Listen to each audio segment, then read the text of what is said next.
പരിശുദ്ധ പരമ ദിവ്യകാരുണ്യത്തിന് എന്നേരവും ആരാധനയും സ്തുതിയും പുകഴ്ചയും ഉണ്ടായിരിക്കട്ടെ. പരിശുദ്ധ പരമ ദിവ്യകാരുണ്യത്തിന് എന്നേരവും ആരാധനയും സ്തുതിയും പുകഴ്ചയും ഉണ്ടായിരിക്കട്ടെ. നിത്യസ്തുതിക്ക് ഏറ്റവും യോഗ്യമായ പരിശുദ്ധ പരമ ദിവ്യകാരുണ്യത്തിന് എന്നേരവും ആരാധനയും സ്തുതിയും പുകഴ്ചയും ഉണ്ടായിരിക്കട്ടെ. പിതാവും പുത്രനും പരിശുദ്ധാത്മാവുമായ ത്രിയേക ദൈവമേ, തിരുസന്നിധിയിലായിരിക്കുന്ന ഈ നിമിഷങ്ങളിൽ ഞങ്ങൾ ഒന്ന് ചേർന്ന് അങ്ങേ ആരാധിക്കുന്നു, സ്തുതിക്കുന്നു, മഹത്വപ്പെടുത്തുന്നു.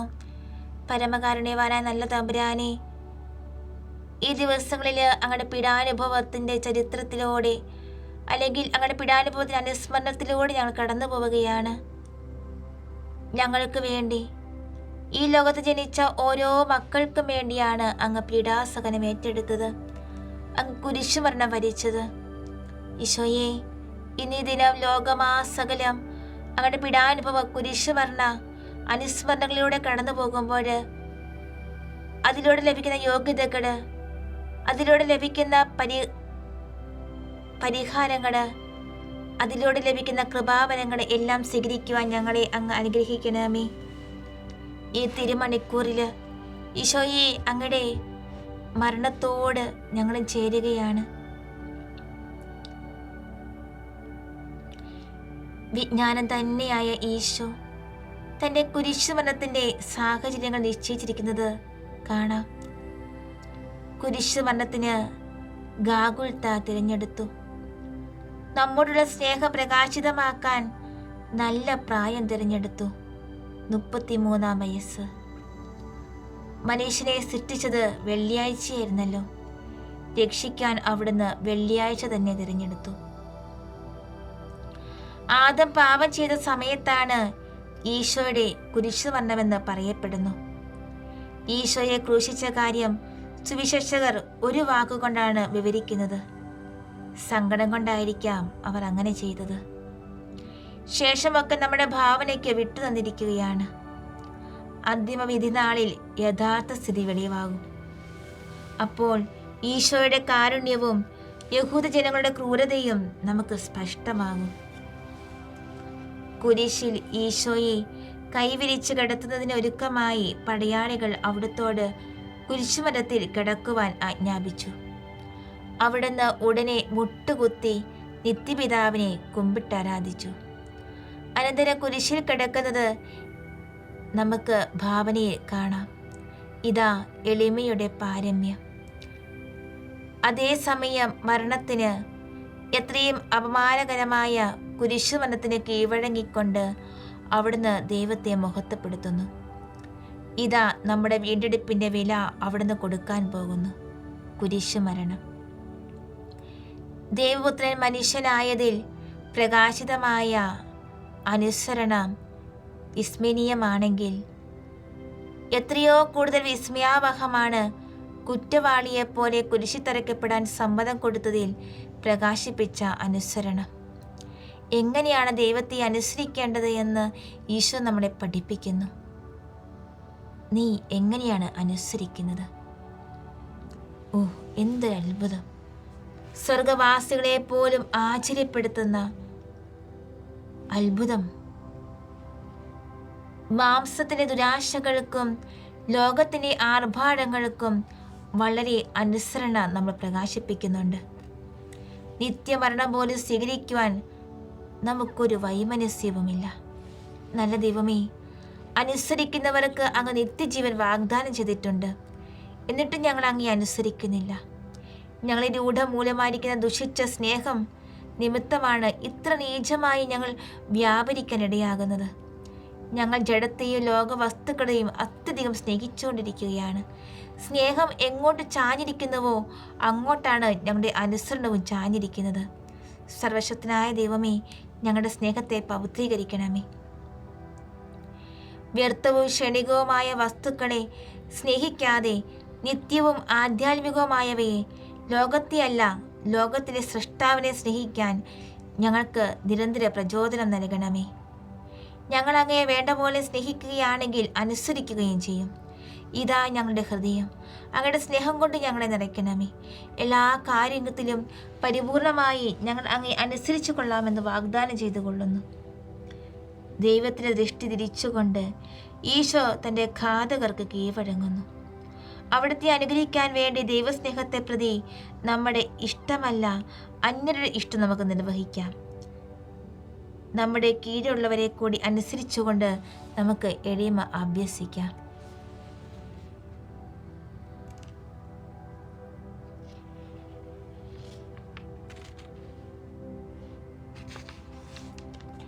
ഈശോയുടെ പീഡാനുഭവത്തെപ്പറ്റി നമ്മൾ ധ്യാനിക്കുമ്പോൾ ചിലപ്പോൾ നമ്മുടെ ദൃഷ്ടി കഷ്ടപ്പെടുന്ന മനുഷ്യ സ്വഭാവത്തിലേക്കും ചിലപ്പോൾ നിത്യം മുതൽക്കേ എല്ലാം ഇപ്രകാരം ക്രമപ്പെടുത്തിയ ദൈവപരിപാലനയിലേക്ക് തിരിയണം. കുരിശിൽ തറയ്ക്കപ്പെടേണ്ട സമയമായെന്ന് കണ്ടപ്പോൾ അവിടുന്ന് മരക്കുരിശിൽ യാതൊരു നിർബന്ധവും കൂടാതെ സ്വമനസ്സാലെ കിടക്കുന്നു. സർവാംഗം വ്രണിതമായിരുന്നിട്ടും അവിടുന്ന് പരിപരുത്തതും കഠിനവുമായ മരക്കുരിശിൽ മലർന്നു കിടക്കുന്നു. ഒരു ബലവും പ്രയോഗിക്കേണ്ടി വരുന്നില്ല. കുരിശിനെ ആശ്ലേഷിക്കാൻ എന്ന വണ്ണം അവിടുന്ന് കരങ്ങൾ നീട്ടിക്കൊടുക്കുന്നു. കുരിശിൻ്റെ തടിയെ ആശ്ലേഷിക്കുമ്പോൾ തൻ്റെ പ്രിയപ്പെട്ട ജനത്തെയാണ് ആശ്ലേഷിക്കുന്നത്. തിരുസഭയുടെ സകല വിശ്വാസികളെയുമാണ് അവിടുന്ന് ആശ്ലേഷിക്കുന്നത്. ആദ്യം അവിടുന്ന് തൻ്റെ വലതു കൈ നീട്ടിക്കൊടുക്കുന്നു. വലതു കൈ കൊണ്ടാണല്ലോ ആദം പഴം വാങ്ങി ഭക്ഷിച്ചത്. ഘാതകൻ കൈപ്പത്തിയിൽ ഒരാണി വെച്ച് മറുപുറം എത്തുന്നതുവരെ ചുറ്റുക കൊണ്ട് വീണ്ടും വീണ്ടും അടിക്കുന്നു. മാംസ ശരീരങ്ങളും രക്തക്കുഴലുകളും ഞരമ്പുകളും മുറിച്ച് ആണി കയറിപ്പോകുമ്പോൾ അവിടുന്ന് പിടയുന്നു, കരയുന്നു. മുറിവിൽ കൂടി രക്തം ധാരധാരയായി ഒഴുകുന്നത് നമുക്ക് കാണാം. അവിടുന്ന് ആ രക്തം നിത്യപിതാവിന് നിനക്ക് വേണ്ടി, എനിക്ക് വേണ്ടി, നമുക്ക് ഓരോരുത്തർക്കും വേണ്ടി കാഴ്ചവെക്കുകയാണ്. ഇത് കണ്ടിട്ടും നമ്മുടെ ഹൃദയം മൃദുലമാകുന്നില്ലെങ്കിൽ അത് തികച്ചും കരിങ്കല്ല് തന്നെയാ. നമ്മുടെ രക്ഷകനോട് നീ ഒരു തുള്ളി കണ്ണുനീര് ചോദിക്കുക. അനുതാപ ബാഷ്പഗണം മുട്ടുകുത്തി ആണിയും ആണിപ്പഴുതും കണ്ട് ആരാധിക്കാം. ആ തിരുമുറിവ് ആത്മന നമുക്ക് ചുംബിക്കാം. ഈശോയെ, നീലാപരത്തെ താരഗണങ്ങൾ കൊണ്ട് അലങ്കരിച്ച ആ വലതുകരത്തിൽ അവിടുന്ന് അനുഭവിച്ച വേദനയെക്കുറിച്ച് ഞങ്ങൾ അങ്ങേ ആശ്വസിപ്പിക്കുന്നു. ഈ വലതുകരത്തോട് ഞങ്ങൾ എത്രമാത്രം കടപ്പെട്ടിരിക്കുന്നു. ഞങ്ങൾ വീഴാതെ ഞങ്ങളെ താങ്ങിയത് ഈ വലതുകരം കൊണ്ടാണ്. ചിലപ്പോൾ അങ്ങ് ഞങ്ങളെ പിടിച്ച് അപകടത്തിൽ നിന്ന് മാറ്റുകയാണ് ചെയ്തത്. ചിലപ്പോൾ വീണുപോയ ഞങ്ങളെ പൊക്കിയെടുത്ത് വിപത്തിൽ നിന്ന് മാറ്റി വയ്ക്കുകയാണ് ചെയ്തിട്ടുള്ളത്. എത്രയും മാധുര്യമുള്ള ഈശോയെ, അങ്ങയുടെ വലതുകരത്തിലെ തിരുമുറിവിനെ കുറിച്ച് ഞങ്ങൾ മനസ്സാന്തരപ്പെടാനും നിത്യമായി രക്ഷിക്കപ്പെടാനുമുള്ള കൃപാവരെ ഞങ്ങൾക്ക് നൽകണമേ. ഈശോയെ, അങ്ങയുടെ വലതുകൈ നീട്ടി ഞങ്ങൾക്ക് ഒരു അനുഗ്രഹം തരണമേ. നിത്യരക്ഷയ്ക്കെതിരായി അണിനിരന്നിരിക്കുന്ന ശത്രുക്കളെ ജയിക്കാനും വലതുകൈ കൊണ്ട് അങ്ങ് നേടിയിട്ടുള്ള മഹത്വത്തിൻ്റെ ഗിരിയിൽ എത്തിച്ചേരാനും ഞങ്ങൾക്ക് വരമരുളണമേ. എത്രയും പരിശുദ്ധമായ മുറിവേ, ഞങ്ങൾ നിന്നെ ആരാധിക്കുന്നു. നിന്റെ സംരക്ഷണ മുദ്ര, നിന്റെ സംരക്ഷണം ഞങ്ങൾക്ക് സദാ ഉണ്ടാകുമാറാകട്ടെ. ഗുരുതരമായ പാപത്തിൽ നിന്ന് നമ്മളെ അകറ്റി നിർത്തിയിട്ടുള്ളതും പാപം ചെയ്ത ശേഷം എളിമപ്പെട്ട് അനുദപിക്കാൻ പ്രേരണ നൽകിയിട്ടുള്ളതും അവിടുത്തെ വലതുകൈയിലെ തിരുമുറിവിലെ യോഗ്യതയാണെന്ന് നമുക്ക് ഏറ്റുപറയാം.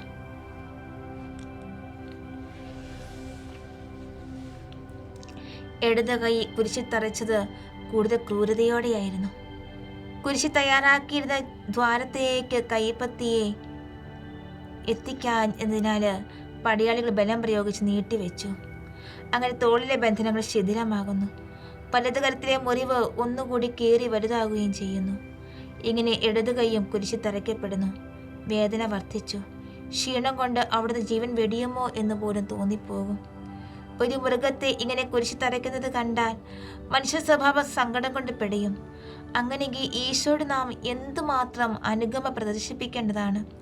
എന്നാൽ ശാരീരിക വേദനയെപ്പറ്റി മാത്രം ചിന്തിച്ചാൽ പോരാ, അവിടുത്തെ ആത്മാവിൻ്റെ വേദനയും നമുക്ക് ധ്യാനിക്കാം. നിന്ദ, അപമാനങ്ങളും വേദനയും ചേർന്ന് അവിടുത്തെ ഹൃദയം ഭേദിക്കാറായത് നമുക്ക് ദർശിക്കാം. ഈ സഹനങ്ങളുടെ ഇടയ്ക്കും അവിടുത്തെ പുണ്യപ്രവൃത്തികൾ ചെയ്തുകൊണ്ടിരിക്കുന്നു. എത്ര ദൈവസ്നേഹ പ്രകടനങ്ങളാണ് അവിടുന്ന് ചെയ്തുകൊണ്ടിരിക്കുന്നത്. കുരിശിൽ തറയ്ക്കപ്പെട്ടിരിക്കുന്ന ഈശോയിൽ നിന്ന് കുരിശിനെ സ്വാഗതം ചെയ്യുന്ന സ്നേഹപ്രകടനങ്ങൾ ഉയർന്നുകൊണ്ടിരിക്കുന്നു.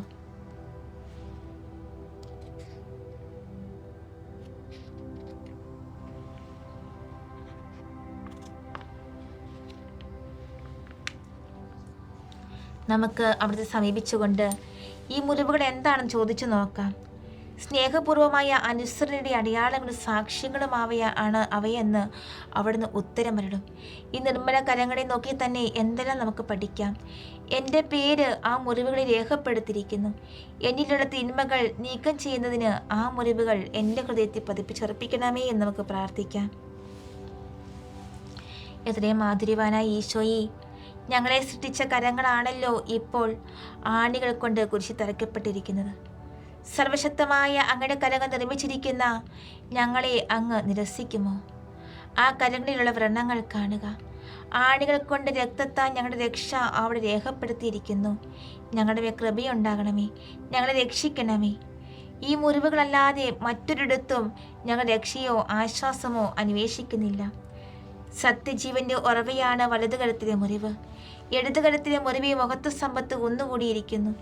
എനിക്ക് ആശിക്കാവുന്നതും പ്രത്യാശിക്കാവുന്നതുമായ കൂടുതൽ എന്താണ് വേണ്ടത്?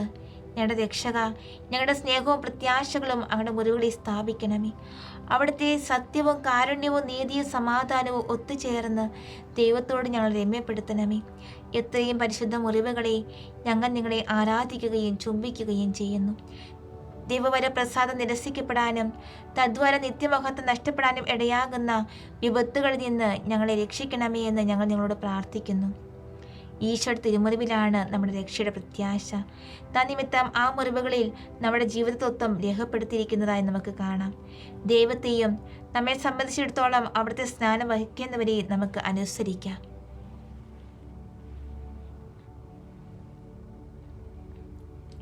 കൈകൾ കുരിശി തറച്ച ശേഷം പടിയാളികൾ ഈശോയുടെ കാലുകൾ കുരിശി തറയ്ക്കാൻ തുടങ്ങുകയാണ്. ആളിപ്പഴുതുകളിലേക്ക് പാദങ്ങൾ എത്തിയിട്ടില്ലാത്തതിനാൽ ഒരു പടയാളി തൻ്റെ കഴിവ് മുഴുവനും ഉപയോഗിച്ച് കാലുകൾ വലിക്കുന്നു. ഒരു പാദം ഇതര പാദത്തിൻ്റെ മീതെ വെച്ച് നീണ്ട ഒരാണി കുരിശുമരത്തിൻ്റെ മറുപുറം എത്തുന്നതുവരെ ചുറ്റിക കൊണ്ട് അടിച്ചു കയറ്റുന്നു. ഇങ്ങനെ ശരീരം വലിച്ചു നീട്ടാൻ ചെയ്യുന്ന ശ്രമത്തിൽ മാംസശിരകൾ കീറി, എല്ലുകൾ അകന്നു, അസ്ഥികൾ വേർതിരിഞ്ഞു. അതിനാൽ പ്രവാചകൻ പ്രസ്താവിച്ചിട്ടുള്ളതുപോലെ ഓരോ അസ്ഥിയും എണ്ണാമായിരുന്നു. വാക്കുകളാൽ വർണ്ണിക്കാനാവുന്നതായിരുന്നില്ല അവിടുത്തെ വേദന. നമ്മുടെ ഹൃദയത്തിലെ അനുകമ്പ എവിടെ? നമ്മുടെ പാദത്തിൽ ഒരു മുള്ളു കൊണ്ടാൽ നമുക്ക് ആവലാതിയായി. ഈശോയുടെ തൃപ്പാദത്തിൽ ആണി തറയ്ക്കപ്പെട്ടിട്ടും നമ്മുടെ ഹൃദയം ഇളകുന്നില്ലേ? ഒരു ചെറിയ മുറിവ് പോലും സഹിക്കാൻ കഴിയാത്ത നമുക്ക് നമ്മുടെ രക്ഷകനായ ഈശോയുടെ മുറിവുകൾ കണ്ടിട്ട് യാതൊരു സങ്കടവുമില്ലേ? നമുക്ക് നമ്മോട് തന്നെ ചോദിക്കാം, എന്ത് ക്ഷമയുടെ ശാന്തതയോടും കൂടിയാണ് ഈ ഭയങ്കര മർദ്ദനങ്ങൾ അവിടുന്ന് സഹിച്ചത്? ശിരസിലെ മുൾമുടിയെ പറ്റിയോ കൈകാലുകളിൽ തറച്ചിരുന്ന ആണികളെ പറ്റിയോ അവിടുന്ന് ആപരാധിപ്പെടുന്നില്ല. ഒരു മൃഗത്തോടെന്ന പോലെയാണ് മർദ്ദകർ അവിടുത്തോട് വ്യാപരിക്കുന്നത്. നമ്മുടെ ശിരസ് മിശിഹ ആയിരിക്കെ രക്ഷ പ്രാപിക്കണമെങ്കിൽ അവിടുത്തെ നാം അനുകരിക്കേണ്ടയോ? അക്ഷമരും ജനപ്രിയരുമായ നാം അവിടുത്തെ അനുകരിക്കുന്നതിൽ എത്ര പ്രമുഖരാണ്. എത്രയും പ്രിയമുള്ള ഈശോയെ, ലജ്ജാഭരിതരായി ഞങ്ങൾ അങ്ങയുടെ മുമ്പിൽ പ്രണമിക്കുന്നു. ക്രൂശിതമായ പാദങ്ങളെ ആശ്ലേഷിക്കുവാൻ ഞങ്ങൾക്ക് അനുമതി നൽകണമേ. പാപിയായി ഞങ്ങൾ അതിന് യോഗ്യരല്ല, എങ്കിലും ഞങ്ങളോട് ക്ഷമിക്കണമേ. ഞങ്ങൾ അങ്ങയുടെ തൃപ്പാദങ്ങളിൽ പ്രണമിക്കട്ടെ. അവിടുത്തെ തൃപ്പാദങ്ങളിൽ നിന്ന് ഇറ്റിറ്റു വീഴുന്ന രക്തത്തുള്ളികൾ ഞങ്ങളുടെ നെറുകയിൽ നിപതിക്കട്ടെ. ഞങ്ങളുടെ പാദങ്ങൾ പാപമാർഗത്തിൽ ചലിക്കപ്പെട്ടുകൊണ്ടാണ് അങ്ങയുടെ തൃപ്പാദങ്ങൾ ഞങ്ങൾക്ക് വേണ്ടി കുരിശി തറയ്ക്കപ്പെട്ടത്. ഞങ്ങളുടെ പാപങ്ങളെ പ്രതി മനസ്തപിച്ചുകൊണ്ട് ഞങ്ങൾ മാപ്പപേക്ഷിക്കുന്നു. പുണ്യമാർഗത്തിൽ സ്ഥിരതയോടെ നടന്ന് ഞങ്ങളുടെ പരമാന്ത്യത്തിൽ എത്തിച്ചേരുന്നതിന് ഞങ്ങളുടെ കർത്താവെ, അങ്ങയുടെ തൃപ്പാദങ്ങളിലെ തിരുമുറിവുകളെക്കുറിച്ച് ഞങ്ങൾ അപേക്ഷിക്കുന്നു. അവിടുത്തെ തൃപ്പാദങ്ങൾ കാരുണ്യത്തിൻ്റെയും നീതിയുടെയും പ്രതീകമാണ്. അവിടുത്തെ തൃപ്പാദങ്ങളെ തിരുമുറിവുകൾ വഴി അവിടുത്തെ കാരുണ്യത്തിൻ്റെ മാധുര്യം നമുക്ക് ആസ്വദിക്കാം. അന്തിമവിധിയുടെ കാർക്കശത്തിൽ നിന്നും നമുക്ക് വിമോചിതരാകാം.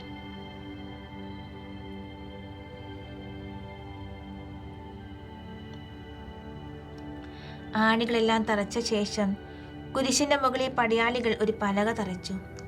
അതിൽ ഇപ്രകാരം രേഖപ്പെടുത്തിയിരുന്നു: യൂദന്മാരുടെ രാജാവായ നസറത്തുകാരൻ ഈശോ. വധശിക്ഷ നൽകുന്നുള്ള ഔദ്യോഗിക കാരണമാണ് ഇങ്ങനെ രേഖപ്പെടുത്തുക. എല്ലാത്തരം ആരോപണങ്ങളും ഒച്ചപ്പാടുകളും ഒക്കെ കഴിഞ്ഞ് അവസാന മരണകാരണമായി പിലാത്തോസ് പ്രഖ്യാപിക്കുന്നത് ഈശോ യഹൂദരുടെ രാജാവാകാൻ ശ്രമിച്ചുവെന്നതാണ്. പക്ഷെ കുറ്റം രേഖപ്പെടുത്തിയപ്പോൾ ഈശോ യഹൂദരുടെ രാജാവാണെന്നുള്ള പ്രസ്താവന മാത്രമേ ഉണ്ടായിരുന്നുള്ളൂ. അവിടുന്ന് അഖില ലോകത്തിൻ്റെ രാജാവും രക്ഷകനുമാകിയാൽ ഈ പ്രസ്താവന വാസ്തവമായിരുന്നു. എന്നാൽ യഹൂദന്മാർക്കത് ഇഷ്ടപ്പെട്ടില്ല. എങ്കിലും ചഞ്ചലമാനസനായ പിലാത്തോസ് ഈ കാര്യത്തിൽ യഹൂദന്മാരുടെ ഇഷ്ടത്തിന് വഴങ്ങിക്കൊടുത്തില്ല. ഞാൻ എഴുതിയത് തന്നെ എന്ന് അദ്ദേഹം തീർത്ത് പറഞ്ഞു.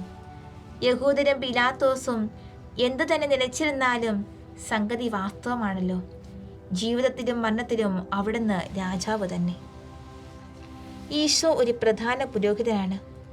മറ്റു പുരോഹിതന്മാർ കാളകളെയും ആടുകളെയും ബലി ചെയ്യുന്നു. ഈശോ കുരിശാകുന്ന പീഠത്തിന്മേൽ തന്നെ ബലിയായി നിത്യപിതാവിന് സമർപ്പിക്കുന്നു. അവിടുന്ന് രാജാവാണ്. തിരുസഭയാകുന്ന തൻ്റെ രാജ്യം സ്ഥാപിക്കുവാനാണ് അവിടുന്ന് ലോകത്തിലേക്ക് വന്നത്. കുരിശിലെ 4 അഗ്രങ്ങൾ സ്വർഗത്തിലും ഭൂമിയിലുമുള്ള അവിടുത്തെ രാജ്യത്തെ ചൂണ്ടിക്കാണിക്കുന്നു. കുരിശിലെ ലിഖിതം ഗ്രീക്ക്, ലത്തീൻ, ഹീബ്രു എന്നീ 3 ഭാഷകളിൽ ആവർത്തിച്ചിരുന്നു. അങ്ങനെ എല്ലാ ഭാഷക്കാരും രാജാവിൻ്റെ പ്രജകളാകുമെന്നുള്ള പ്രവചനവും പൂർത്തിയായി. കുരിശിൽ സ്ഥാപിച്ച ലിഖിതത്തിലെ ആദ്യത്തെ വാക്ക് ഈശോ രക്ഷകൻ എന്നാണ്. അതുതന്നെയാണ് അവിടുത്തെ കുരിശിൽ തറയ്ക്കാനുള്ള കാരണവും. അവിടുന്ന് ഈശോ ആകൊണ്ട് ദൈവവും മനുഷ്യനുമാണ്. കുരിശിൽ മനുഷ്യൻ സഹിക്കുന്നു. ദൈവം പ്രതാപത്തോടെ കുരിശിൻ്റെ അഗ്രത്തിൽ നിന്ന് പ്രഭ വീശുന്നു. അവിടുന്ന് രക്ഷകനായ രാജാവാണെന്ന് ലിഖിതത്തിൽ കാണാം. അതായത് തിരഞ്ഞെടുക്കപ്പെട്ടവർക്ക് സമ്മാനവും ശപിക്കപ്പെട്ടവർക്ക് ശിക്ഷയും അവിടുന്ന് നൽകും. ഈശോയെ, രക്ഷകനായ ഈശോയെ, രാജാവായ ഈശോയെ, ദൈവമായ ഈശോയെ, ഏഷ്യനുകളുടെ ഇടയ്ക്ക് അങ്ങയുടെ നിഷ്കളങ്കത സ്പഷ്ടമായി കാണുന്നു. നിന്ദിതരുടെ ഇടയ്ക്ക് അവിടുത്തെ മഹത്വവും. അങ്ങയുടെ ശത്രുക്കൾ ഏഷ്യനുകൾ പറഞ്ഞുകൊണ്ടിരുന്നിട്ടും അങ്ങ് സകല ഭൗമിക രാജാക്കന്മാരെയും കാൾ ഉപരി ദിവ്യരാജനായി പ്രക്ഷോഭിക്കുന്നുവെന്ന് കുരിശിലെ ലിഖിതത്തിൽ നിന്ന് പോലും ഞങ്ങൾക്ക് കാണാം. നിത്യപിതാവിൻ്റെ നിശ്ചയമാണ് അങ്ങ് എന്നും രാജാവാകണമെന്നുള്ളത്. ഞങ്ങൾ രക്ഷിക്കപ്പെടുകയാണെങ്കിൽ അങ്ങയുടെ രാജാവ് ദൈവവുമായിരിക്കും. അങ്ങയുടെ രാജ്യത്തിൽ ഞങ്ങളെ അങ്ങ് സൗഭാഗ്യവാനാക്കും. ഞങ്ങൾ ശപിക്കപ്പെടുകയാണെങ്കിലും അങ്ങ് ഞങ്ങളുടെ രാജാവും ദൈവവും തന്നെ. നിത്യമായിട്ട് അങ്ങയുടെ കോപം ഞങ്ങളെ പ്രഹരിച്ചുകൊണ്ടിരിക്കുമല്ലോ. നരകത്തിലെ പിശാചും ആകാശത്തിലെ നക്ഷത്രവും ഒരുപോലെ അങ്ങയെ സ്തുതിക്കുന്നു. എന്നാൽ ഞങ്ങളുടെ സ്ഥിതി അപ്രകാരമല്ലല്ലോ. സ്നേഹത്തോടും പ്രത്യാശയോടും കൂടി ഞങ്ങൾ അങ്ങയെ രാജാവും ദൈവവുമായി ഏറ്റുപറയുകയല്ലേ വേണ്ടത്. അല്ലാതെ നീചപാപിയായി എന്നും അങ്ങയെ ശപിക്കുകയാണോ? ഈശോയെ, ഞങ്ങൾ അങ്ങയെ ഞങ്ങളുടെ രാജാവും ദൈവവുമായി ഏറ്റുപറഞ്ഞ് ആരാധിക്കുന്നു. അങ്ങയ്ക്ക് ഇഷ്ടമുള്ള എല്ലാ കാര്യങ്ങളിലും ഞങ്ങൾ അങ്ങയെ അനുസ്മരിക്കും. നസ്രയനായ ഈശോയെ, യഹൂദന്മാരുടെ രാജാവേ, അതായത് അങ്ങിൽ വിശ്വസിക്കുകയും ശരണപ്പെടുകയും ചെയ്യുന്നവരുടെ രാജാവേ, ഞങ്ങളുടെ മേൽ കൃപയുണ്ടാകണമേ. നമുക്ക് കുരിശുരൂപത്തെ നോക്കി ധ്യാനിക്കുമ്പോഴെല്ലാം കുരിശിലെ ലിഖിതം അനുസ്മരിച്ചുകൊണ്ട് ഈ വ്യാകുല മനുഷ്യൻ യഥാർത്ഥത്തിൽ ദൈവമാണെന്ന് ഏറ്റുപറയാം. വിശ്വാസ തീഷ്ണത അനുസരിച്ചായിരിക്കും നമുക്ക് സമ്മാനം ലഭിക്കുക.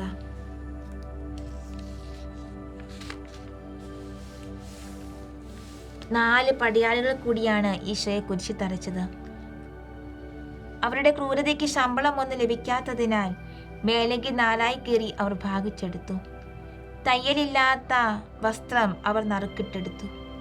ഈ സാഹചര്യങ്ങൾ എത്രയോ സൂക്ഷ്മമാണെങ്കിലും അവ സുവിശേഷങ്ങൾ രേഖപ്പെടുത്തിയിട്ടുള്ളവയാണ്. പ്രവാചകന്മാർ ദീർഘദർശനം ചെയ്തിട്ടുള്ള ഈ കാര്യങ്ങൾ നമ്മുടെ വിശ്വാസം ശക്തിപ്പെടുത്താൻ സുവിശേഷകർ വിവരിച്ചിട്ടുള്ളതാണ്. എല്ലാത്തിലും രഹസ്യങ്ങൾ അന്തലീനമാണ്. ഒരു രഹസ്യം നമുക്ക് ധ്യാനിക്കാം. 4 കീറിയ ഈശോയുടെ മേലങ്കി ക്രിസ്തുമതത്തിലെ ബാഹ്യവര പ്രസാദങ്ങളുടെ പ്രതീകമാണ്. ലോകത്തിലെ 4 ഭാഗങ്ങളിലും പ്രസ്തുത പ്രസാദവരം എത്തിച്ചേരുന്നു. എല്ലാ സ്ഥലത്തും ദൈവവചനവും കൂദാശകളും പ്രചരിച്ചു. ആന്തരിക വസ്ത്രം സ്നേഹവും കൃപാവരവും ദൈവഭക്തിയും ഒത്തുചേർന്നുണ്ടാകുന്ന ആന്തരിക ചൈതന്യമാണ്. അത് നറുക്കിട്ടെന്ന വണ്ണം ഏതാനും ചിലർക്ക് നൽകപ്പെടുന്നു. ദൈവം തൻ്റെ രഹസ്യനിശ്ചയ പ്രകാരം അർഹിക്കുന്നവർക്ക് നൽകുന്നു. ദൈവബോധജ്ഞാനം എത്ര അഗാധമാണ്! ഈശോ മിശിഹായിന്റെ സുവിശേഷം ഏറ്റുപറയുകയും അവിടുത്തെ ചൈതന്യം ഇല്ലാതിരിക്കുകയും ചെയ്താൽ എന്ത് പ്രയോജനം? ബാഹ്യവസ്ത്രം പോലെ എല്ലാ ക്രിസ്ത്യാനികൾക്കും പൊതുവാണ് കൽപ്പനകളും വിശ്വാസ സത്യങ്ങളും. എന്ന വരപ്രസാദമാകുന്ന ആന്തരിക വസ്ത്രമാണ് നിത്യജീവന് നമ്മളെ അർഹരാക്കുന്നത്. ദൈവത്തിന്റെ സ്നേഹവസ്ത്രമായ കാരുണ്യത്താൽ മാത്രമാണ് ഈ ആന്തരിക ചൈതന്യം നൽകപ്പെടുന്നത്, നറുക്കിട്ട് എടുത്ത് കൊടുക്കുന്ന വണ്ണം. എന്നാൽ നമുക്ക് നറുക്ക് കിട്ടുമോ? അജ്ഞാതമായ ഒരു രഹസ്യം തന്നെ. ഇത് നമ്മളെ നിരാശപ്പെടുത്തേണ്ടതില്ല, നമ്മളെ എളിമപ്പെടുത്തിയാൽ മതി. നല്ല ദൈവമേ, എളിമയുണ്ടെങ്കിൽ ഞങ്ങൾക്ക് അങ്ങേ തൃപ്തിപ്പെടുത്താൻ കഴിയും. എളിമയുള്ളവർക്ക് അന്ത്യത്തോളമുള്ള നിലനിൽപ്പിനുള്ള കൃപാവരൽ സിദ്ധിക്കും. അങ്ങയുടെ രഹസ്യ നിശ്ചയങ്ങളെപ്പറ്റി ഞങ്ങൾ നിരാശപ്പെടേണ്ടതില്ല. എളിമയുള്ളവർക്കെതിരായി അങ്ങ് ഒരിക്കലും ഒരു തീരുമാനമെടുക്കുന്നതല്ല. ഞങ്ങൾക്ക് എളിമയുണ്ടെങ്കിൽ കുറ്റം, എളിമയില്ലെങ്കിൽ കുറ്റം ഞങ്ങളുടേതാണ്. ഞങ്ങളുടെ അഹങ്കാരത്തിൻ്റെ ശിക്ഷ ഞങ്ങൾ ഏറ്റുവാങ്ങേണ്ടി വരും. നല്ല ദൈവമേ, ഞങ്ങൾക്ക് എളിമ തരണമേ. നിത്യരക്ഷയ്ക്ക് ആവശ്യമായ വിശുദ്ധി ഞങ്ങൾക്ക് കൈവരട്ടെ. എളിമ കൂടാതെ വിശുദ്ധിയോ രക്ഷയോ പ്രാപിക്കുക സാധ്യമല്ലെന്ന് ഞങ്ങൾ മനസ്സിലാക്കുന്നു. ഈശോ നമുക്ക് നൽകിയിട്ടുള്ളതും തിരുസഭ വഴി നമുക്ക് നൽകിക്കൊണ്ടിരിക്കുന്നതുമായ അനുഗ്രഹങ്ങൾക്ക് വേണ്ടി നമുക്ക് അവിടുത്തോട് നന്ദി പറയാം. ബാഹ്യപ്രവൃത്തികളും ആന്തരിക ചൈതന്യവും യോജിച്ചു കൊണ്ടുപോകാൻ നമുക്ക് പരിശ്രമിക്കാം.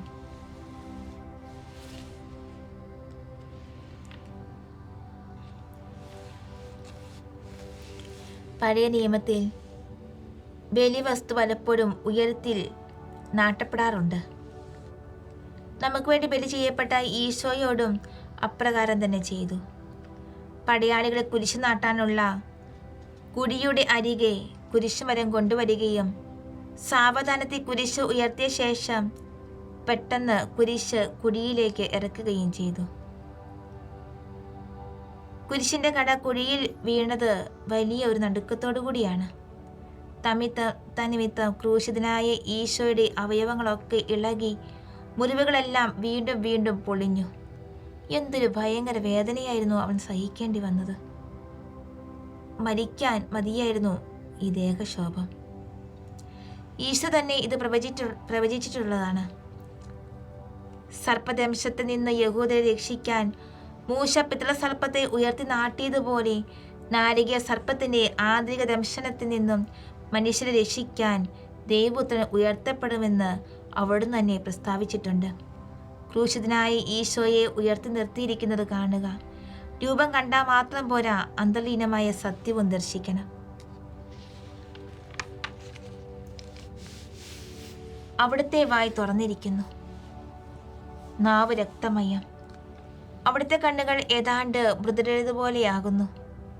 മുഖത്ത് മരണത്തിന് വിളർച്ച സ്പഷ്ടമായി കാണാം. എന്തൊരു ഭയങ്കര വേദന!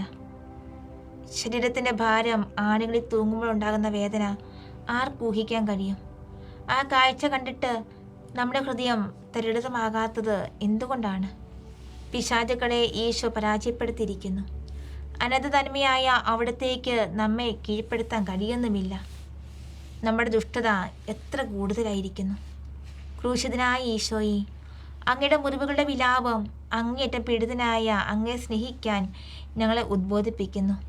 ഞങ്ങളുടെ രക്ഷക, അങ്ങയുടെ സ്നേഹം മുഴുവനും ആത്മാക്കൾക്കുള്ളതാണ്. ഞങ്ങൾ അങ്ങയെ സ്നേഹിക്കാൻ ആഗ്രഹിക്കുന്നു. എന്നാൽ ഹൃദയം ചത്തതിനൊക്കുമേ ജീവിച്ചിരിക്കുകയും അത് തണുത്ത് മരവിച്ചിരിക്കുകയാണ്. അങ്ങയുടെ ഒരാണി കൊണ്ടതിനെ വ്രണപ്പെടുത്തുക, അത് ഉണരട്ടെ. ഞങ്ങളെ പ്രതി അങ്ങ് ഇനി പുതിയ മുറിവുകൾ സ്വീകരിക്കാൻ ഇടവരാതിരിക്കട്ടെ. അങ്ങയുടെ ഒരു മുറിവ് ഞങ്ങളുടെ ഹൃദയത്തിൽ പതിക്കുകയാണെങ്കിൽ സ്നേഹനിലവീർപ്പുകൾ ഞങ്ങളിൽ നിന്ന് ബഹിർഗമിക്കും. പാപത്തിലും ദുഷ്ടതയിലും തഴച്ചു വളർന്നുകൊണ്ടിരിക്കുന്ന ഞങ്ങളിലുള്ള ആന്തരിക മനുഷ്യൻ അങ്ങയുടെ കൂടെ ക്രൂശിക്കപ്പെടണം. നല്ല ദൈവത്തെ ദ്രോഹിച്ചതിന് മനസ്താപ്പെടാതെയും മേരി പാപം ചെയ്യുക നിശ്ചയിക്കാതെയും ദൈവസ്നേഹത്താൽ ഉയരാമെന്ന് ഞങ്ങൾ വ്യാമോഹിക്കേണ്ടതില്ല. നമുക്ക് ക്രൂശിതനായ ഈശോയുടെ മുട്ടുകുത്തി അവിടുത്തോട് പ്രാർത്ഥിക്കാം. അങ്ങനെയുള്ള രക്ഷകനായിരിക്കും. നിത്യരക്ഷ പ്രാപിക്കാൻ അങ്ങയുടെ സ്നേഹം ഞങ്ങൾക്ക് തരണമേ.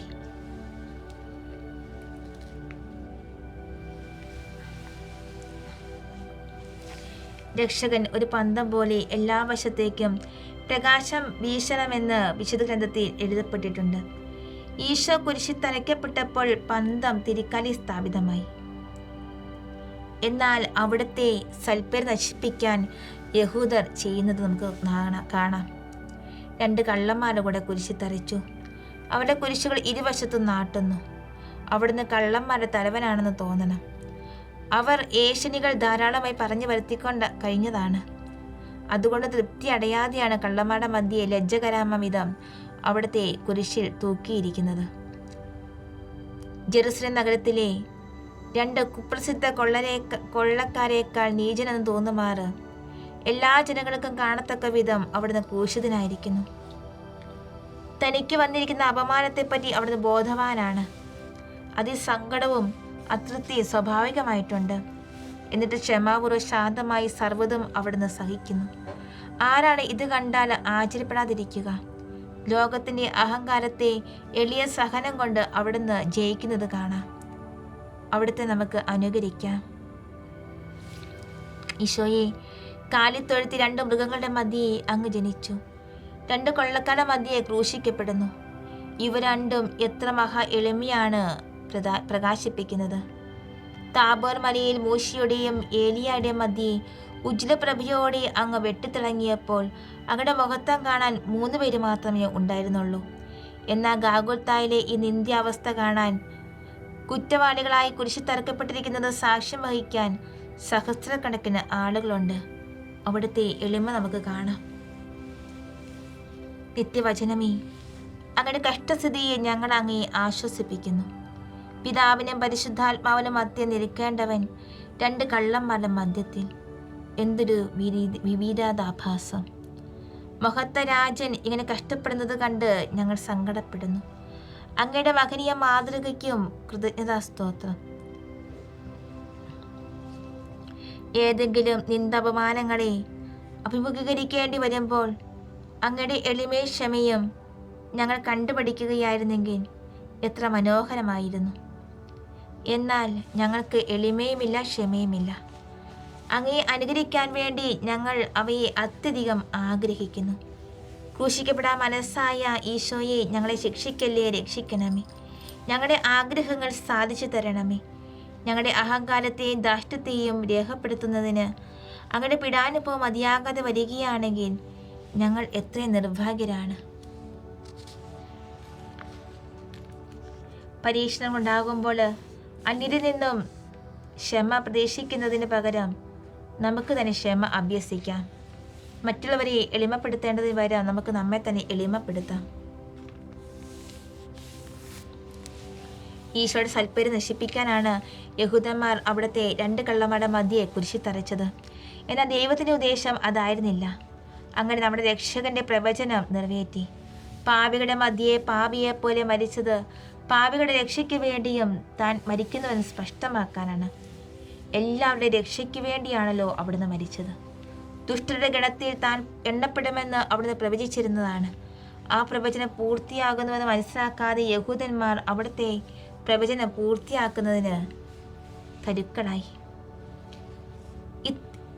ഇത്ര മഹാപീഡകൾ സഹിക്കുന്നതിന് തൻ്റെ അനന്ത സ്നേഹത്തെ പ്രേരിപ്പിച്ചത് പാപിയുടെ രക്ഷയാണെന്ന് 2 കള്ളന്മാരുടെ മധ്യേ ക്രൂശിതനായ ഈശോ സ്പഷ്ടമാക്കുകയാണ്.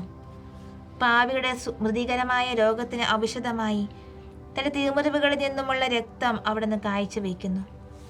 എന്തുമാത്രം ശരണത്തോടെ നമ്മൾ അവിടുത്തെ സമീപിക്കണമെന്ന് ആലോചിച്ചു നോക്കുക. അവിടുന്ന് പാപിയുടെ സമ്പർക്കം ഇഷ്ടപ്പെടുകയും പാപികൾക്ക് വേണ്ടി അവിടുന്ന് ക്രൂശിക്കപ്പെടുകയും ചെയ്യുന്നു. ഈശോയെ, അങ്ങയുടെ അനന്ത വിജ്ഞാനത്തെ എത്ര തന്നെ പ്രശംസിച്ചാലും അധികമാവുകയില്ല. ഈ മഹാനികൃഷ്ടതയുടെ മറയിൽ അനന്തശക്തിയാണല്ലോ സ്ഥിതി ചെയ്യുന്നത്. കൊള്ളക്കാരുടെ മധ്യേ കുരിശിൽ തറയ്ക്കപ്പെട്ട മനുഷ്യൻ പിശാചുക്കളുടെ കൂടെ നിത്യമരണത്തിൽ വിധിക്കപ്പെട്ട എല്ലാവരെയും സ്വതന്ത്രമാക്കുക എത്ര മഹാ ആശ്ചര്യകരമാണ്. അങ്ങയുടെ അഗാധ രഹസ്യങ്ങളെ ഞങ്ങൾ ധ്യാനിക്കുന്നു. അങ്ങ് ഞങ്ങളെ പ്രതി എന്തുമാത്രം വേദന സഹിച്ചു, എന്തുമാത്രം രക്തം അങ്ങ് ചിന്തി. താദൃശ്യ സ്നേഹം കാണുമ്പോൾ ഞങ്ങളുടെ പാപങ്ങൾ എത്ര ഗുരുതരമായിരുന്നാലും അങ്ങയുടെ കാരുണ്യത്തെ ഞങ്ങൾക്ക് എങ്ങനെ വിസ്മരിക്കുവാൻ കഴിയും? ഞങ്ങളുടെ പാപങ്ങളെ പ്രതി അങ്ങ് കുരിശിൽ തറയ്ക്കപ്പെട്ടിരിക്കുന്നു. അങ്ങയുടെ വിരിച്ച കൈകൾ കാണുമ്പോൾ തോന്നും, പാപിയായ ഞങ്ങൾ ആശ്ലേഷിക്കാൻ പോവുകയാണോ എന്ന്. പാപിയായി ഞങ്ങളെ ആശ്ലേഷിക്കാൻ പോവുകയാണോ എന്ന്. ഞങ്ങളുടെ പ്രത്യാശ വർദ്ധിക്കാൻ ഇനി എന്താണ് വേണ്ടത്? പാപികൾക്ക് സ്നേഹിതനായ ഈശോയെ, ഇതാ അങ്ങയുടെ യോഗ്യതകളെ ആശ്രയിച്ചുകൊണ്ട് പാപമോചനം പ്രതീക്ഷിച്ച് അങ്ങയുടെ സമീപത്തിരിക്കുന്ന ഒരു മഹാപാപി. അങ്ങയെപ്പോലെ പരമനന്മയെ സ്നേഹവുമായ സർവേശ്വരനെ ദ്രോഹിച്ചതിൽ ഞങ്ങൾ അത്യന്തം അനുതപിക്കുന്നു. ഞങ്ങൾ അങ്ങയുടെ കരങ്ങളിൽ വീഴുന്നു. അങ്ങയോടുകൂടെ ഞങ്ങൾ ജീവിക്കും, അങ്ങയോടുകൂടെ ഞങ്ങൾ മരിക്കും. അങ്ങയുടെ സ്നേഹം മാത്രം ഞങ്ങൾ ആഗ്രഹിക്കുന്നു. ഈശോയുടെ പീഡാനുഭവത്തെപ്പറ്റി ശരിയായ ഒരു ചിത്രം നമുക്ക് നമ്മുടെ മനോമുകുരങ്ങളിൽ പതിപ്പിക്കാം. പീഡകളെല്ലാം നമ്മളെ പ്രതിയാണെന്ന് സഹിച്ചതോർത്ത് നമ്മുടെ സതുദ്ദേശങ്ങൾ സംപ്രാപ്തമാകുന്നതിന് വേണ്ടി അവയെ തന്നെ നമുക്ക് നമ്മുടെ പ്രത്യാശ മുഴുവൻ അർപ്പിക്കാം. അർത്ഥനഗ്നനായി കുരിശിൽ തറയ്ക്കപ്പെട്ടിരിക്കുന്ന ഈശോയെ നമുക്ക് വീക്ഷിക്കാം. അവിടുത്തെ തിരുശരീരത്തിൻ്റെ ഓരോ ഭാഗവും നമുക്ക് കാണാം. അവിടുത്തെ ശിരസിൽ മുൾമുടിയുണ്ട്. അതിനാൽ ശിരസ് അവിടുന്ന് എവിടേക്ക് ചായ്ക്കും? അവിടുത്തെ തിരുമുഖത്ത് തുപ്പല് കാണാം. വായിലെ കയ്പ് അങ്ങനെ. ദൈവദൂഷണങ്ങൾ മാത്രമാണ് ചെവി കേൾക്കുന്നത്. കൈകാലുകൾ ആണികൾ കൊണ്ട് തറയ്ക്കപ്പെട്ടിരിക്കുന്നു. ശരീരം മുഴുവൻ വ്രണിതമാണ്. അവിശ്വാസികളായിരുന്ന യഹൂദരുടെ ദൃഷ്ടിയിൽ അവിടുന്ന് ദുഷ്ടനായ ഒരു മനുഷ്യൻ മാത്രം. വിശ്വാസത്തോടെ കുരിശിലേക്ക് നോക്കിയാൽ അവിടെ ആരെ കാണും? നിത്യപിതാവിൻ്റെ ഏകജാതനെ, അനന്തപ്രതാപവാനും സൗഭാഗ്യ കേന്ദ്രവുമായ ദൈവത്തെ, സർവ്വ ആരാധനകൾക്കും യോഗ്യനായവൻ എന്തുകൊണ്ട് ഇപ്രകാരം അപമാനിക്കപ്പെടുന്നു? ദിവ്യ സൗന്ദര്യം എന്തുകൊണ്ട് ഇങ്ങനെ വിരൂപമായി? ദിവ്യ സൗഭാഗ്യം എങ്ങനെ ഇപ്രകാരം മർദ്ദിതമായി? നിത്യദൈവം എങ്ങനെ മരണവേദന അനുഭവിക്കാറായി? ദൈവത്തെ ഈ സ്ഥിതിയിൽ എത്തിച്ചതാര്? ദൈവത്തിന് നിസ്തുലമായ സ്നേഹം തന്നെ. സ്നേഹത്താൽ അവിടുന്ന് മനുഷ്യനായി. സ്നേഹത്താൽ അവിടുന്ന് ക്രൂശിതനായി. അവിടുത്തെ സ്നേഹം നമുക്ക് മനസ്സിലാക്കാൻ അവിടുന്ന് കുരിശിൽ കിടക്കുന്നു. എന്തുമാത്രം നമ്മുടെ സ്നേഹം അവിടുന്ന് അർഹിക്കുന്നുണ്ട്. ആപാത ചൂടം ഈശോയുടെ ശരീരം വ്രണിതമാണ്. അവിടുത്തെ ഹൃദയം മൃതികരമായ അവസ്ഥയിൽ ആയിരിക്കുകയാണെങ്കിലും ശക്തൻ തന്നെ. അത് സ്നേഹത്തിൻ്റെ കേന്ദ്രമാണല്ലോ. സ്നേഹം അവിടെ വസിക്കുന്നു. പീഡകൾ സഹിക്കാൻ ഹൃദയത്തെ ശക്തിപ്പെടുത്തുന്നു. കർത്താവിനെ സ്നേഹിക്കുവാൻ ആഗ്രഹിക്കുന്ന പീഡിതനായ രക്ഷകനെ നമുക്ക് വീക്ഷിക്കാം. അവിടുത്തെ ഹൃദയത്തിൽ എരിയുന്ന സ്നേഹം നമ്മുടെ ഹൃദയത്തെയും ഉജ്ജ്വലിപ്പിക്കട്ടെ. അങ്ങയുടെ മനസ്സിൻ്റെ ദൃഷ്ടികൾ ഉയരാം. നമ്മെ രക്ഷിക്കാൻ അവിടുന്ന് സഹായിക്കുന്ന വേദനകൾ നമുക്ക് കാണാം. നമ്മെ അന്വേഷിക്കാനാണ് അവിടുന്ന് വന്നിരിക്കുന്നത്. എളിമയോടെ അവിടുത്തെ മുമ്പാകെ സാഷ്ടാംഗം വീണ് സ്നേഹത്തിന് പകരം ആ ദിവ്യഹൃദയത്തിന് സ്നേഹം നൽകാം. സ്നേഹത്താൽ എരിയുന്ന ഈശോയുടെ തിരുഹൃദയമേ സ്വസ്തി. ഞങ്ങളെ പ്രതി സഹിച്ച ക്രൂരമർദ്ദനങ്ങൾക്ക് ഞങ്ങൾ അങ്ങയുടെ കൃതജ്ഞരാണ്. നീചനായ ഞങ്ങൾ എങ്ങനെ യഥാപൂർവം നന്ദി പറയും? വ്യർത്ഥ താല്പര്യങ്ങളിൽ നിന്ന് ഞങ്ങളെ രക്ഷിക്കണമേ. അങ്ങനെ പവിത്രീകൃതമായി ഞങ്ങളുടെ ഹൃദയം അങ്ങയുടെ ഹൃദയത്തോട് യോജിക്കട്ടെ. അങ്ങയോടുള്ള സ്നേഹം വിശ്വസിക്കട്ടെ. അങ്ങയെ ആരാധിക്കുകയും സ്നേഹിക്കുകയുമാകട്ടെ ഞങ്ങളുടെ ജീവിതം. അതായിരിക്കും ഞങ്ങളുടെ ആനന്ദം. തന്നിമിത്തം ലോകത്തിൻ്റെ സന്തോഷങ്ങളെ ഞങ്ങൾ മേലെ ആഗ്രഹിക്കുകയില്ല. ഈശോയെ, അങ്ങയോടുകൂടി ഞങ്ങൾ കുരിശിൽ തറയ്ക്കപ്പെടട്ടെ എന്ന് ഞങ്ങൾ പ്രാർത്ഥിക്കുന്നു. അങ്ങയുടെ തിരുവിഷ്ടത്തോട് യോജിക്കാൻ ഓർമ്മ, ബുദ്ധി, മനസ്സ് എന്നീ ഞങ്ങളുടെ ആത്മാക്കളെ, തീവ്ര ശക്തികളെ അങ്ങയുടെ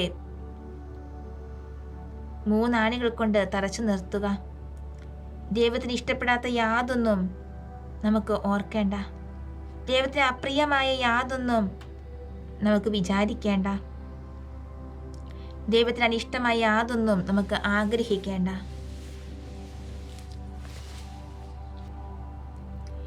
ഈശോ 3 മണിക്കൂറോളമായി കുരിശി കിടക്കാൻ തുടങ്ങിയിട്ട് അവിടുത്തെ ശക്തി ക്ഷയിച്ചു.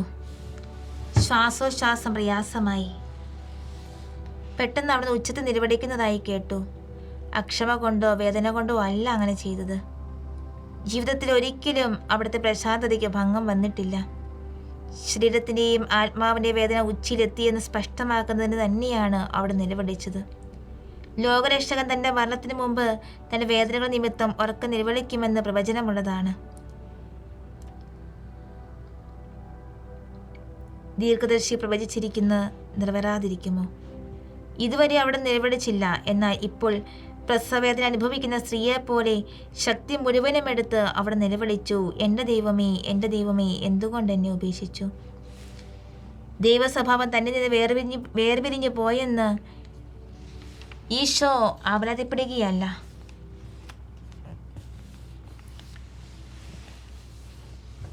ദൈവം എന്ന ആൾ മനുഷ്യ സ്വഭാവമായുള്ള ഐക്യം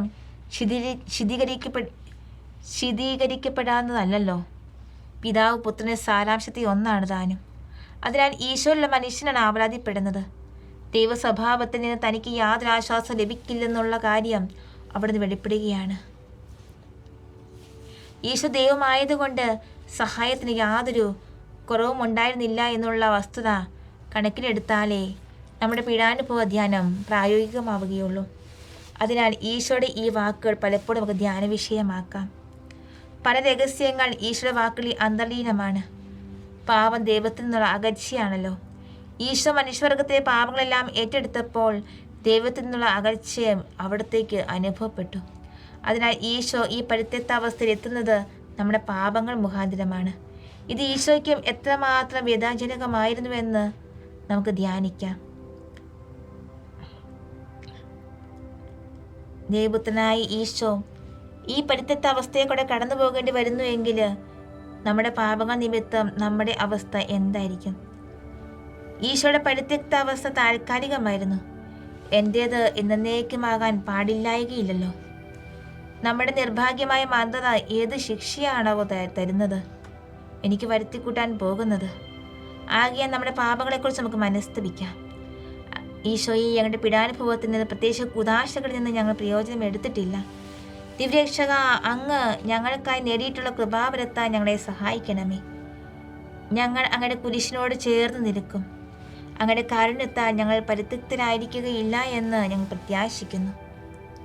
ഈശോയെ, അങ്ങ് ഞങ്ങളെ മേലിൽ ഒരിക്കലും ഉപേക്ഷിക്കരുതേ. സർവോപരി മരണനേരത്ത് ഞങ്ങളെ പരിത്യജിക്കരുതേ.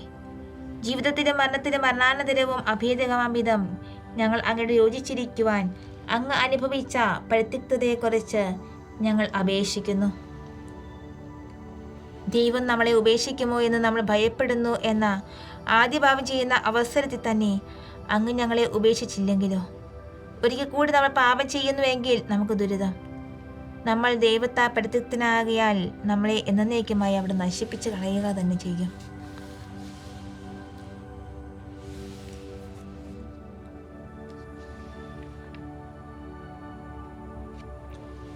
ഈശോ കുരിശിൽ കിടക്കുമ്പോൾ തന്നെ പറ്റിയുള്ള പ്രവചനങ്ങളെല്ലാം അവിടുന്ന് അനുസരിച്ചിട്ടുണ്ടാകും. പ്രത്യേകിച്ച് നമ്മുടെ ദീർഘദർശികളൊക്കെ സങ്കീർത്തനങ്ങളൊക്കെ പാടിയതൊക്കെ അവിടുന്ന് ഓർമ്മിച്ചിട്ടുണ്ടായിരിക്കും. പീഡാനുഭവ ചരിത്രമെന്ന് പറയാവുന്ന 21-ാം സങ്കീർത്തനം കുരിശ് വെച്ച് അവിടുന്ന് ചൊല്ലുകയുണ്ടായിരിക്കാം. ജീവിതത്തിൽ പലപ്പോഴും നമ്മൾ തൻ്റെ പീഡാനുഭവത്തെ പറ്റി ധ്യാനിച്ചുകൊണ്ട് ഈശോ ഈ സങ്കീർത്തനം ചൊല്ലിയിട്ടുണ്ടാകും. കുരിശ് വെച്ച് ഈ സങ്കീർത്തനം അവിടുന്ന് ഉറക്കെ ചൊല്ലി. യഹൂദ പുരോഹിതന്മാരുടെ പരിസരെ കണ്ണുകൾ തുറക്കാൻ പര്യാപ്തമായിരുന്നല്ലോ ആ സങ്കീർത്തനം. ഇതാ തൻ്റെ മർദ്ദകർക്ക് അവിടുന്ന് ഒരു മാനസാന്തരവും കൂടി നൽകുന്നു. ചിന്തിക്കുന്നവർക്ക് ഈ സങ്കീർത്തനത്തെ പറ്റിയുള്ള ഓർമ്മ മതി ക്രൂശിതനായ ഈശോ ആണ് വാഗ്ദാനം ചെയ്യപ്പെട്ട രക്ഷകനെന്ന് മനസ്സിലാക്കാൻ. ഈശോയോട് ചേർന്ന് നമുക്ക് ഈ സങ്കീർത്തന ചില ഭാഗങ്ങൾ ചൊല്ലാം. എൻ്റെ ദൈവമേ, എൻ്റെ ദൈവമേ, എന്തുകൊണ്ട് അങ്ങനെ ഉപേക്ഷിച്ചു? എൻ്റെ പ്രലാപത്തിലും അപേക്ഷകളിൽ നിന്ന് അങ്ങ് അകന്നു പോയിരിക്കുന്നു. എൻ്റെ ദൈവമേ, പകൽ ഞാനങ്ങേ വിളിച്ചു, അങ്ങ് ഉത്തരമരുളിയില്ല. രാത്രിയിലും ഞാൻ നിലവിളിച്ചു, എനിക്കൊരാശ്വാസവും ലഭിച്ചില്ല. ഞാനോ മനുഷ്യനല്ല, ഒരു കൃമിയത്രേ, മനുഷ്യരുടെ നിന്ദാപാത്രവും ജനങ്ങളുടെ പരിഹാസ വിഷയവും. ഞാൻ കഷ്ടപ്പെട്ടുകൊണ്ടിരിക്കിയാൽ അങ്ങ് എന്നിൽ നിന്ന് അകന്നു പോകരുതേ. എനിക്ക് സഹായക ആരുമില്ലാത്തതിനാൽ അങ്ങന്റെ സമീപത്തുണ്ടായിരിക്കണമേ. അനേകം നായ്ക്കൾ എന്നെ വളഞ്ഞിരിക്കുന്നു. ദുഷ്ടസമൂഹം എന്നെ വലിയ ചെയ്തിരിക്കുന്നു. അവരെൻ്റെ കൈകാലുകൾ തറച്ചു. എൻ്റെ അസ്ഥികളെല്ലാം അവരെണ്ണി. എൻ്റെ വസ്ത്രം അവർ വിഭജിച്ചെടുത്തു. എൻ്റെ അകയ്ക്കായി അവർ നറുക്കിട്ടു. കർത്താവേ, അങ്ങ് അകന്നിരിക്കരുതേ. എൻ്റെ സഹായമേ, എന്നെ സഹായിക്കാൻ വേഗം വരണമേ.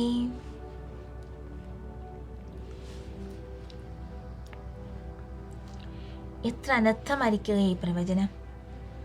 അങ്ങ് കുരിശിൽ കിടന്ന് അനുഭവിച്ച ഈ സങ്കടങ്ങൾക്കൊക്കെ ഞങ്ങൾ എങ്ങനെ പ്രതിനിധി കാണിക്കും? ഞങ്ങൾ ചെയ്തിട്ടുള്ള ദ്രോഹങ്ങൾക്കെല്ലാം ഈശോയെ അങ്ങ് പരിഹാരം ചെയ്തിട്ടുണ്ടല്ലോ.